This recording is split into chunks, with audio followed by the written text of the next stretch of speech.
Hello and welcome to March 2024 with the Royals, Rebels, and Romantics. First, a huge thank you to all my wonderful patrons. We have a couple of new ones in the last little bit, and I'm so grateful to have you with me. I also want to say we have some great episodes coming up celebrating women in history and women's leadership, something so dear to my heart. I'm trying to do all the speaking about leadership and women's leadership I can. Now, the ebook Royals, Rebels, and Romantics in Love is now available. You can get it from my website or email me, carolann@carolannlloyd.com. Getting a new website. So if it's not quite ready, you can email me and then you don't have to wait. I'm so excited. There's been great response to the idea of tea and talk. And I will tell you, New York is ahead of the game and already asking for some dates. So we will be coming to New York and other places soon. Just let me know where you are. And if you would like us to bring tea and talk to you, just tell me where you are. Anyway, stay tuned because another wonderful episode of Royals, Rebels, and Romantics is coming up now. Welcome, everyone. I am thrilled to be here with esteemed author and historian Sharon Bennett Connolly, who just does such an amazing job of bringing periods of history we may not know so much about to life. So welcome, Sharon. Thank you so much for joining us today. Thank you, Caroline. Thanks for having me. Well, now you have written some wonderful books about the women in history, and whether it's women during a period of time, the Magna Carta, now the Anarchy, specific women like Nicholaa de Haye. Why is it so important for you to focus on these women and the women's experiences and the women's voices? Well, it started when I realised that there was all these groups on Facebook dedicated to different kings, in English kings mainly, but dedicated to different kings and different rulers, but not to any of the women. And I suddenly realised that there's this real lack of information about not just queens, but about women in history. And now I have been accused of changing history because I'm writing about women and they're doing things that nobody's heard of before. So I'm obviously changing history rather than actually recording history. But my argument is I'm putting the women back into history. Until now, we've read about 50% of the history. We've read about the men, the battles, the wars, the politics, but we never read about the women. So, but until you put women are 50% of the population. Until you put them back into the history, you don't have the whole history. So putting them back in, you're now looking at history as a whole thing. When I write about women in history, the books are called, yes, Ladies of Magna Carta, Women of the Anarchy. But in the introductions to each of those, I put that I'm not looking at the women in isolation. The men's stories are still there, but I'm just focusing on the women, but I'm not ignoring King Stephen or King John. Their stories are still there. It's just putting the women back into where they were. They've basically been written out for generations. Well, now we're writing them back in, and I'm not the only one doing it. But there's another side of it as well. This I only realised a little while ago when I was on Twitter. And a history teacher put up his reading list for the next term for the students. And there was one female author in a list of 10 books. And he unfollowed me because I called him out on it and said, how can you expect the girls in your class to be interested in history if you don't show them that they have, that women can be interested in history, that they have an involvement in it? And yeah, he unfollowed me, but I still stand by it. I think that, if you're picking history books, you should pick 50% male authored books and 50% female authored books, and you're showing boys that girls do history, and you're showing girls that girls do history, and that, right, they all have an interest in it. Yes, and we all have something to learn and we all have something to say. Yes. The women have something to say, the women who are in the history, and you're helping us see what they have to say, and women writing about history. Yeah. And women historians have something to say, and it might be a slightly different perspective, but it's really important. The way we think and we write and we speak about history really shapes our understanding. It And really so is. that's And we important. really need that female perspective, not just on women's history, but on history as a whole. Our brains work differently. We know that. So women can see something different to the way men can. But that makes it the bigger picture, a better picture. You can see, everybody has something to contribute and something invested in history. So we should encourage both sides, not just go for the male authors. No, go for male and female. Go for each. Right. And as you say, put books by authors who are male and female, put books by Yeah, everybody on the list, and yeah, books about everybody on the list, so yeah, that we get this larger and richer picture that there were all kinds of people, and yeah, we've only seen a slice of it up till now yeah. in some And we cases. get a balance. And I mean, we all talk about equal opportunities these days. Well, we have to show the girls and the boys in schools that there are equal opportunities, that no matter what sex you are, you can be a historian and you can write about whatever history you want. I was telling some kids in a school a few weeks ago, the one thing about history is it covers every subject.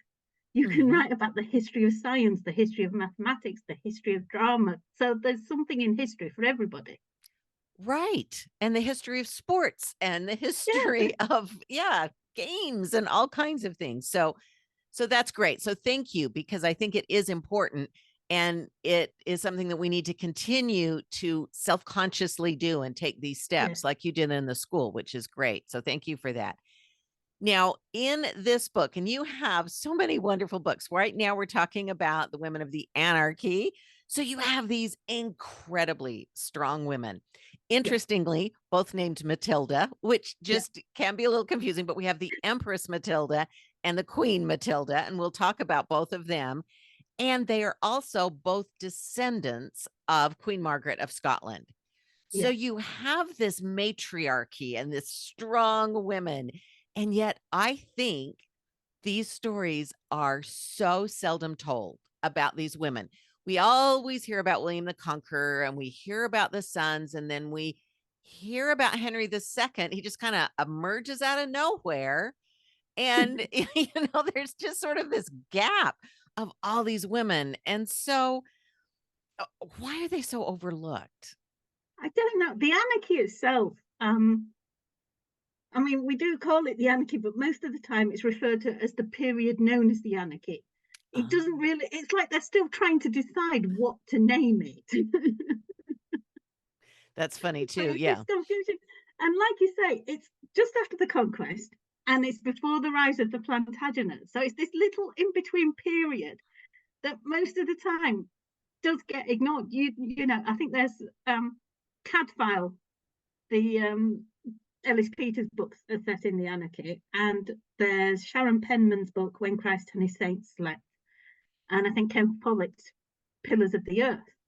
But there's few other novels set in the anarchy, and there's not a lot written about it in general, except the chroniclers all wrote about it, but actual historians seem to shy away from it. There's a brilliant book by Matthew Lewis, Mm. which was written just before I wrote Women of the Anarchy, and that is Stephen and Matilda.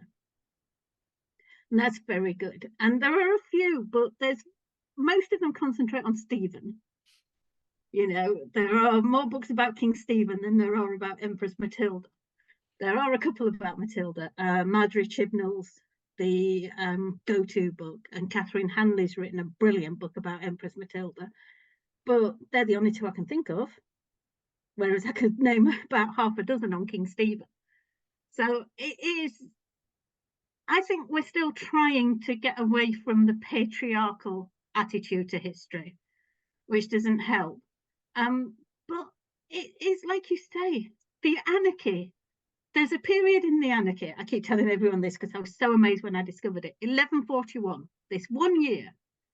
And in a few of the history books, it is actually called the War of the Two Matildas. That year. It's the only year in English history and possibly in European history where women are at the head of both armies. And that was a real revelation for me, because I'm there thinking, there's this period where women are the ones doing the leading, and yet no one mentions it. So tell us about, because that moment, tell us how we get to that year and that moment when Queen Matilda and Empress Matilda are in fact leading their armies. So how does that happen?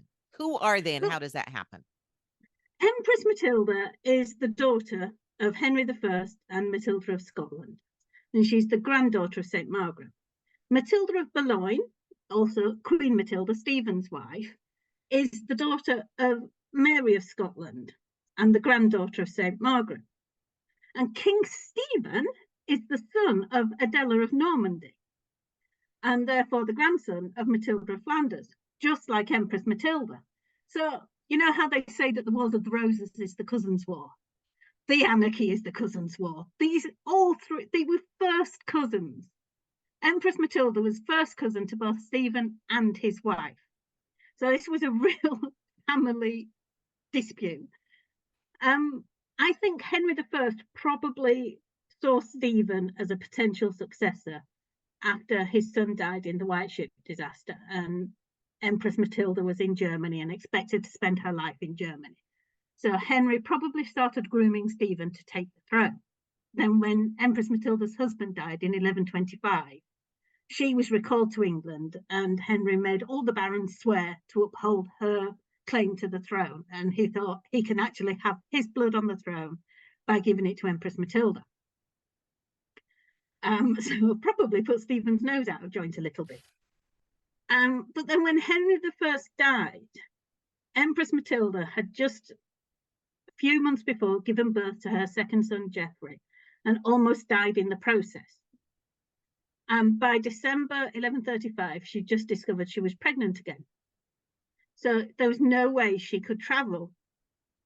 Henry died on the 1st of December 1135.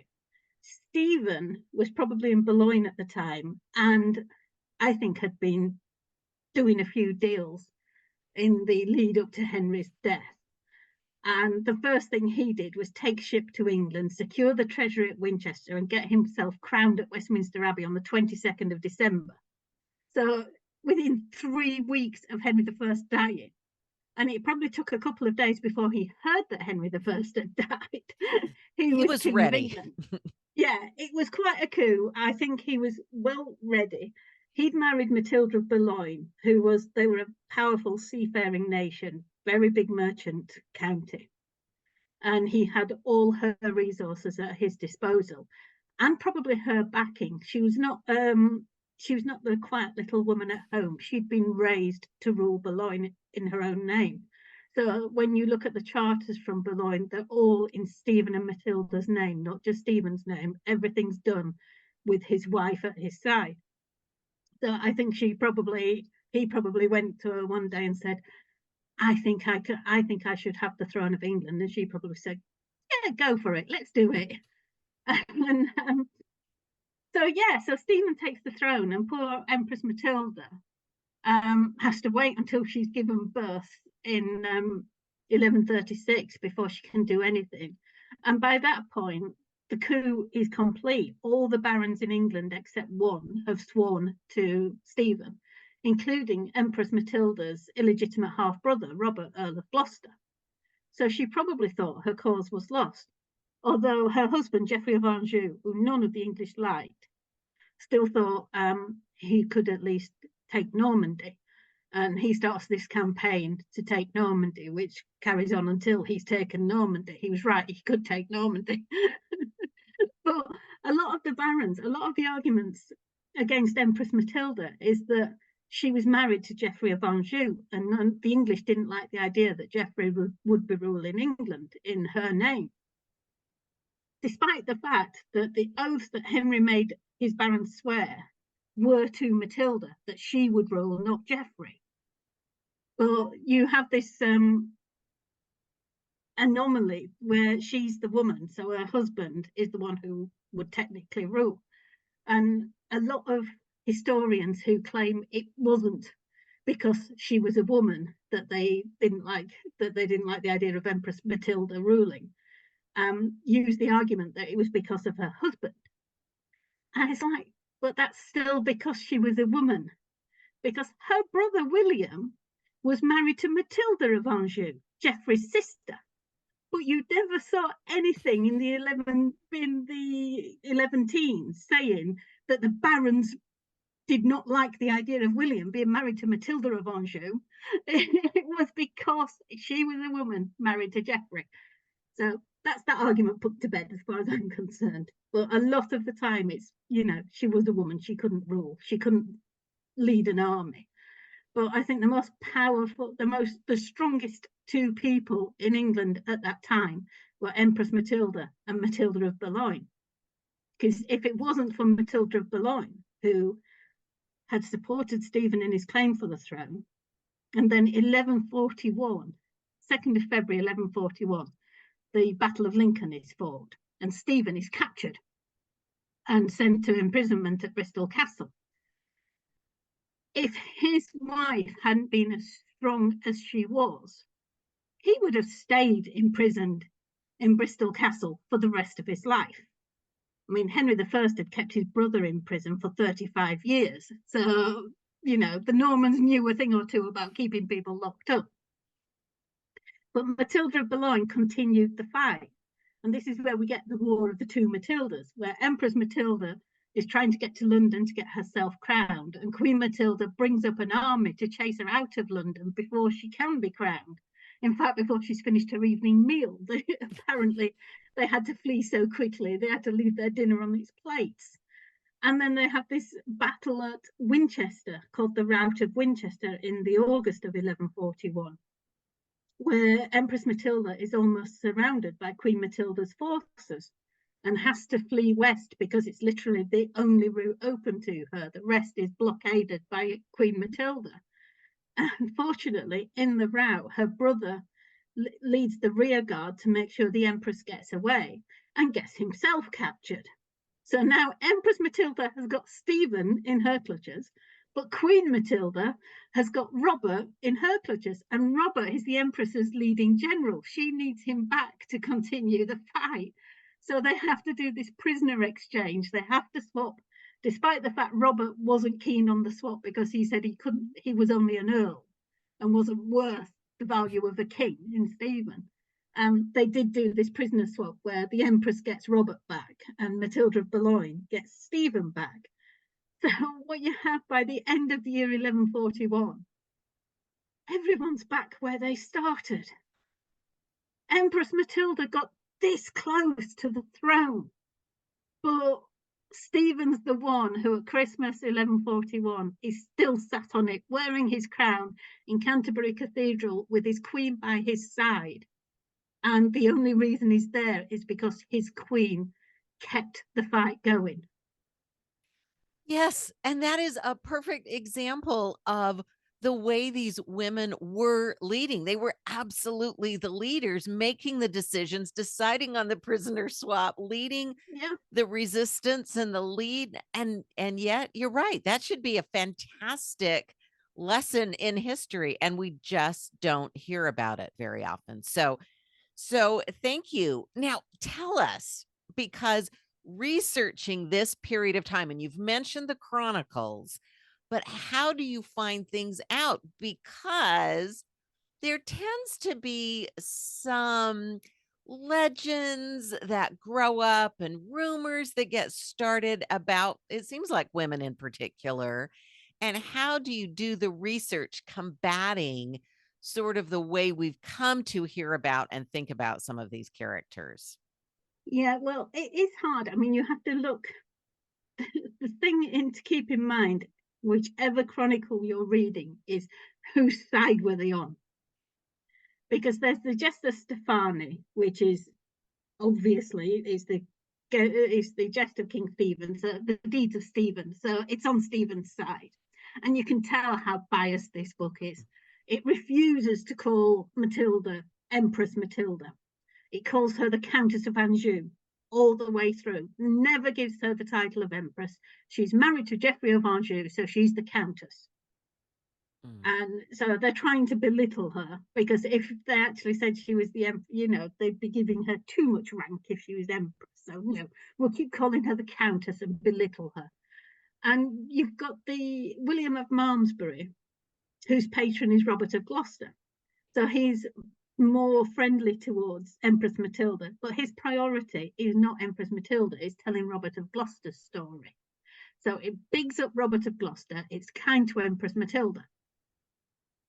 And it's just things like that. You have to read between the lines, see where whose side they're on, but you also have to be aware that they don't all agree, because you have these instances like the Battle of Lincoln is a good example. Henry of Huntingdon and Audric Vitalis both describe the Battle of Lincoln. One of them says Stephen's sword broke, so he drew his axe, and the other one says Stephen's axe broke, so he drew his sword. And it's like, I haven't a clue which one's right, but they can't agree. And then you have this thing in 1142 where Empress Matilda makes this fantastic escape from Oxford Castle. The castle's surrounded by Stephen's troops in winter time. It's snow on the ground, there's blizzards everywhere, and they're running out of food in the castle, and they need to surrender. If they surrender, they won't be killed, and they need to surrender, but they can't surrender while the Empress is still in residence, so they have to get her out. One of the chroniclers has her being lowered from the keep by a rope, and the other one has her escaping through a postern gate. And I was asked the other day which one's true, and I'm like, I don't know. Both are great stories. Luckily, I don't have to decide. I'm not writing a novel where I have to have one strain of story and that's it. So I can put both stories in and say it's up to the reader to decide which one they prefer. The magnificent bit about it is she's dressed in white and she actually walks through Stephen's camped army in this snowstorm. They're oblivious to her, walking between tents and between the men, then walking across the frozen River Thames to get to escape to Wallingford. And it's just like the courage of this woman is incredible. Well, that's really true. And that's a wonderful example of a courage that defies some of the other descriptions that are so much putting her down, like she's only a countess and putting her down. When you see the steps she actually takes to escape, because that's the only way her quest for the throne can continue. If she's there and surrenders, it's over. So she's continuing that quest, knowing that she has been brought up and prepared to rule, and there's no reason why she can't. And Queen Matilda also believes that she and Stephen, and she herself, you know, she doesn't surrender when her husband's captured. She shows an extraordinary amount of courage. Now, at this time, both Matilda, so her first husband, the emperor, has died. So now she's married to Geoffrey of Anjou, and Queen Matilda is married to Stephen. So what do we know about the relationships between the husband and wife in both cases? So we know that Stephen really relies on Queen Matilda. What do we know about Empress Matilda and Geoffrey, and do we know more about King Stephen and Queen Matilda? Stephen and Queen Matilda, I think they seem to have had very much a partnership in their marriage. You know, he was the man who had the claim to the English throne, who could become king. She was the person who had the resources to make that happen for him. You know, she had a very rich county at her disposal to make it happen for him. So it was a match made in heaven as far as Stephen was concerned, definitely. Empress Matilda and Geoffrey of Anjou is a totally different matter. She was, what, 25, 26 when she was married to Geoffrey. He was 14. And, you know, she'd been married to a man older than herself previously, and suddenly she was married to a boy who, yes, he'd been given the county of Anjou by his dad, who'd resigned it and gone off to become king of Jerusalem. But he was still only a boy, and he very much, apparently he was very handsome. But I think at 25, can you imagine being made to marry a 14-year-old? He was probably very much up himself at that time as well. You know, he's a teenage boy, for Pete's sake. So I can understand why she was reluctant to marry him and why the marriage didn't get off to a good start. Within a year of the marriage, she was back at her father's court, refusing to go back to her husband. They did eventually reconcile, and they had 3 children together, all boys. And I think they did manage to make a partnership in that their aim wasn't to be happy together. It was to guarantee the future of their eldest son, Henry. And Geoffrey fights in Normandy and continues to fight in Normandy until he's taken it. And then he hands it to Henry to make Henry Duke of Normandy. And in 1142, after Empress Matilda's escape from Oxford, when her brother Robert had been to Geoffrey to ask him for reinforcements, and Geoffrey had prevaricated for a while he and Robert took, I think it was 8 castles in Normandy, before he actually refused to give Robert any reinforcements. But when Robert came back to England, he didn't bring the reinforcements, but he brought Henry. And it was the first time Matilda had seen her son in 4 years. Henry was a teenager now. He was installed in Bristol Castle and continued his education with Robert of Gloucester's son, and learned what about England, whereas, you know, when he was in Anjou, he'd have been learning about Normandy and Anjou, ruling Anjou. When he came to England, he learned about England. And you see this gradual focus with Empress Matilda, where she's changing the focus from her claiming the throne to securing the throne for Henry. And she's got Henry there now. She can show him to the barons and say, this is who you're fighting for. Yes, it's my throne, but it will be his eventually. And he is the grandson of Henry I. He's not the great-grandson of William the Conqueror, like Stephen's son is. He's the grandson of Henry I, your last king. And it's his blood that should be on the throne. So you see this focus. And I think this was one thing that Empress Matilda learned from Matilda of Blois. Because when Stephen was captured, Matilda of Blois made a great deal of effort in negotiating with Empress Matilda to secure the rights of her son Eustace to inherit the county of Boulogne and Stephen's county of Haye. And, you know, she was trying to make sure that his inheritance didn't suffer because his father was the captured king. And I think Empress Matilda learned a lot from that and realized that nobody was going to accept her because she was a woman, or nobody could gainsay the idea of Henry succeeding his grandfather as King of England. It was his throne by right. Yes. And one of the things I appreciate about Henry as he begins to emerge as, you know, we're fighting now for Henry, is he takes on the name or the title Henry Fitz Empress. Yes. So he is associating himself, that Fitz meaning son of, so he is associating himself with Matilda. I mean, I think he's really demonstrating that allegiance to her. Mm-hmm. Typically, the son would take his father's moniker, not his mother's, but he does take on Henry Fitz Empress and is fighting through her line and through her claim. Yeah, because that's where his inheritance to the English crown comes from. Right. So he wants to highlight that and make sure that everybody knows that the throne was hers and then his. Yes. Yes. And yeah, it's very much, it's a nice awakening to see with Empress Matilda.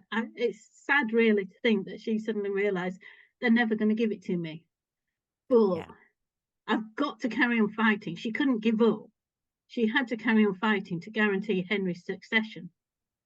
And you see in the early 1150s, Matilda of Blois, Stephen's wife, is very active in trying to get their eldest son Eustace crowned during Stephen's lifetime to guarantee Eustace's succession to the English throne. And they have to ask the Pope's permission, and the Pope refuses.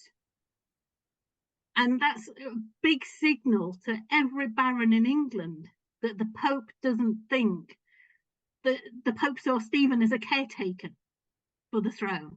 That yes, he was the most eligible man present available in 1135, but it wasn't his to keep, and it certainly wasn't his to pass on to his son Eustace. So the Pope refusing it shows all the barons in England that the Pope thinks Henry should be king after Stephen. And then you get in 1153 this treaty between Stephen and Henry. Eustace dies, unfortunately not. Nobody likes Eustace. Yeah. he dies after raiding a couple of monasteries. And so the way is set for Stephen to adopt Henry and pass the throne on to Henry, effectively disinheriting Stephen's youngest son, William, who's sort of appeased with land and a very good marriage. But it's you do get this idea that Stephen, by this point, Queen Matilda died in 1152, so and Eustace has died, and Stephen's like probably wishing he'd never took the throne in the first place because it's been nothing but trouble. So he suddenly sets out this appeasement scheme where Henry will succeed him, but he gets to live out his life as king. Well, and I think that's interesting. It's after Queen Matilda's gone, yes, that he feels this way. I mean, she really does seem to be a lot of the fire for that during a period of time. So now we have the fairly peaceful end to this because they're not fighting anymore. Stephen does stay on the throne, and at his death, quite peacefully, Henry takes the throne. Yes.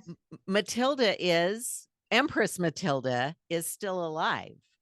She is, yes. She retired to Normandy in 1148. Her brother Robert of Gloucester died in 1147, so she lost her leading general in 1147. And Henry started taking up more and more responsibility in the fight, supported by his uncle, King David of Scots, who had always been on Empress Matilda's side, despite the fact Empress Matilda and Queen Matilda were both his nieces. It was Empress Matilda he supported, although that was probably more because more trouble in England have, the safer Scotland is. So it was in his best interest to keep the fight going. But yes. Yeah, he knights Henry Fitz-Empress and then supports Henry's battles for the throne. And Matilda goes to Normandy, and she basically rules Normandy as regent for Henry. While he's in England, she's controlling Normandy. And you see, even through once he's King of England, he seeks his mum's advice. When you have the problem with Becky in 1170, there are letters from Empress Matilda to Henry telling him to sort it out, to find the middle way. And both Empress Matilda and Eleanor of Aquitaine, Henry's wife, are acting as mediators between Henry and Becky. So she was very much, she showed even after she'd failed to claim the throne that she had a very politically astute mind, and Henry made good use of it. He knew what his mum was capable of. Yes, and it's very interesting to me that by the time he's king, he has his mother, Empress Matilda, who is completely capable of ruling and doing all kinds of things.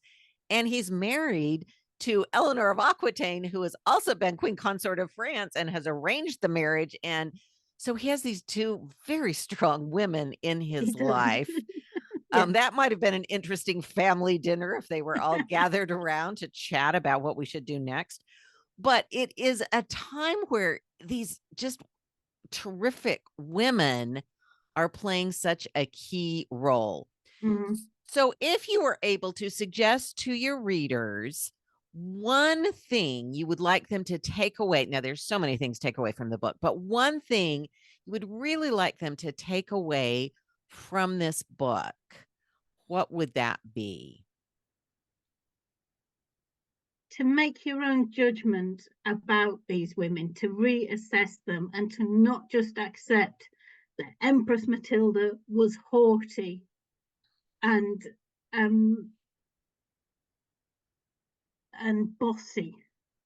That's the image you get for, everybody says, oh, she was haughty and bossy and she just upset everybody. And it's like, don't take it as that, because those observations are exaggerated to make her look like that. She had her men, her people were loyal to her. And there's a reason for that. There's a reason her brother fought to put her on the throne for 10 years, and there's a reason that Baldwin de Redvers and all the others supported her.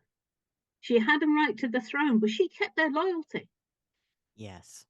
And Queen Matilda, she needs to be brought out of the background, because she is often just ignored because everyone talks about Stephen. And it's like, I don't think there would have been a King Stephen if there wasn't a Matilda of Blois.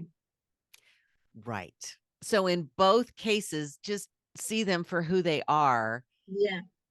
Not for the ways that some of the, people write with an agenda a lot of the time. They do. And certainly then too. Well, thank you. Now, I know you have some amazing new projects going on. So give us just a taste of some of the other things coming soon from you.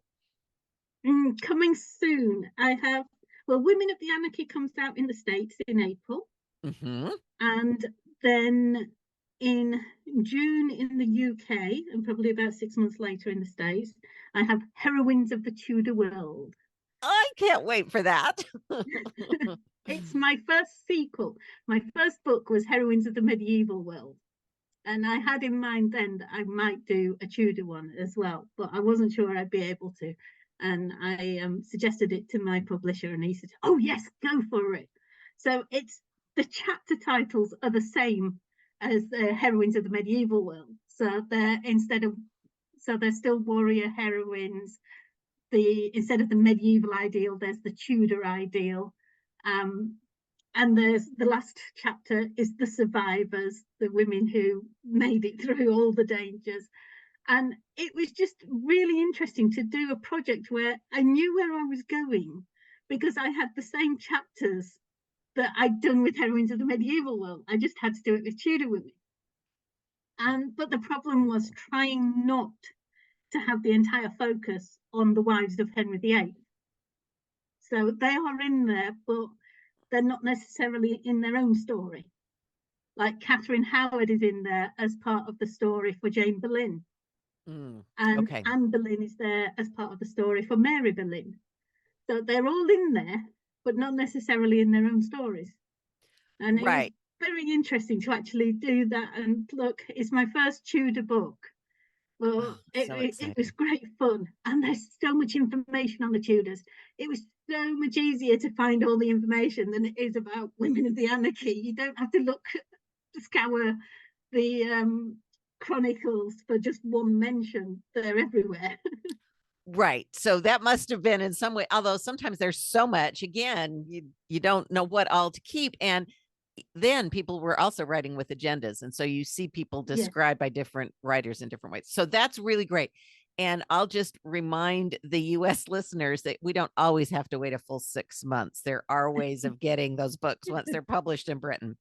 So that's really exciting. And then what else is coming up, or what else are you working on? Then in January, the book I've just finished writing will be out, and that's Scotland's Medieval Queens.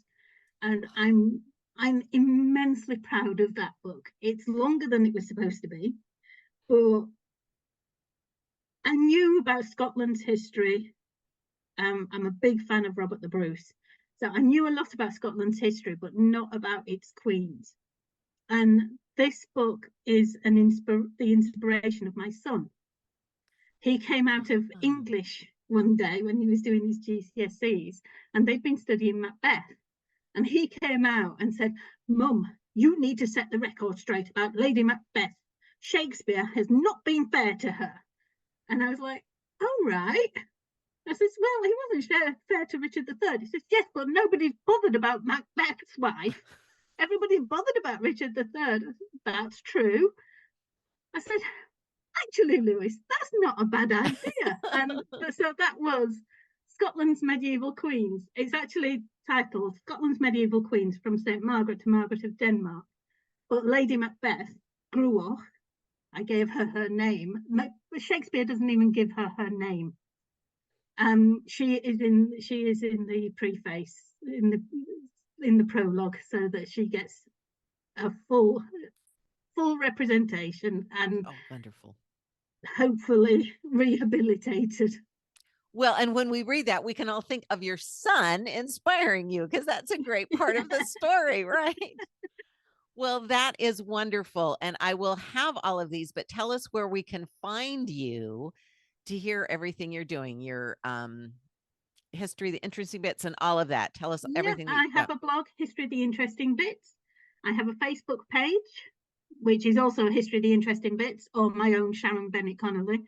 I'm on Twitter at the History Bits. Sharon Bennett Connolly on Threads.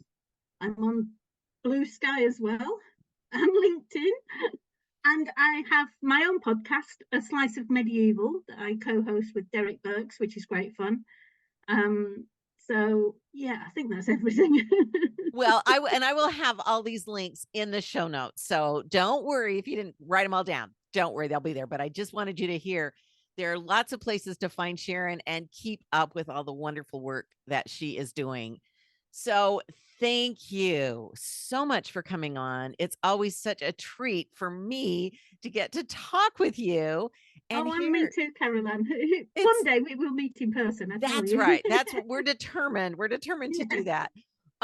But for now, thank you for coming on and really bringing to light these women and their stories that are so interesting. And you can see they are so exciting. And imagine a woman all in white walking through this blizzard and the men around her don't even see her. I mean, that's just crying out for more attention. And a year that both the leaders of these armies are women.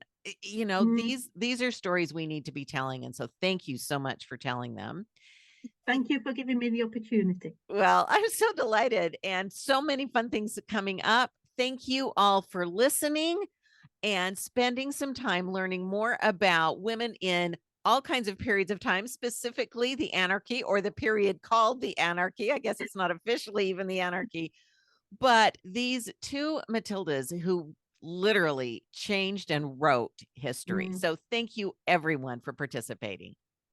Thank you so much for listening to this episode of Royals, Rebels, and Romantics. If I could ask a favor, if you could please subscribe wherever you're listening or watching on YouTube, maybe leave a comment, a rating, share with a friend. It means so much and helps so much. Another big thank you and big shout out to my patrons. I would love to hear from you what you would like to hear more about as we keep shaking up history together. Thank you.